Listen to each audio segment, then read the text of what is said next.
In today's video, I'm going to teach you how to delete Grammarly from Word. If you're looking to speed up your writing process or simply want to declutter your MS Word environment, removing the Grammarly add-in might be exactly what you need.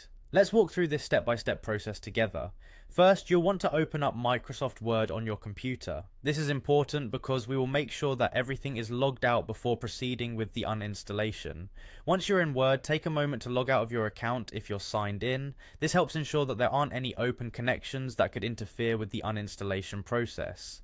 With that out of the way, minimize or close Word and head over to your computer's Start menu.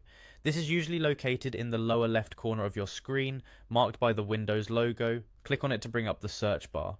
Now in the search bar, type Programs to find the settings related to all the installed programs on your computer. The option you're looking for is Add or Remove Apps. Click on it. This will open up a new window showing the list of applications installed on your system. Once you have the list in front of you, scroll through it to find Grammarly. The apps are usually listed in alphabetical order, so this part should be pretty straightforward. Once Grammarly is in sight, look to the right where you'll see 3 vertical dots. Click on these dots. It's essentially a button to reveal more options regarding the Grammarly app. You will see the uninstall option pop up. Click on uninstall to start the removal process of the Grammarly add-in from your device. During uninstallation, you might be prompted with a window asking you to confirm your choice. It's a standard procedure, so don't worry.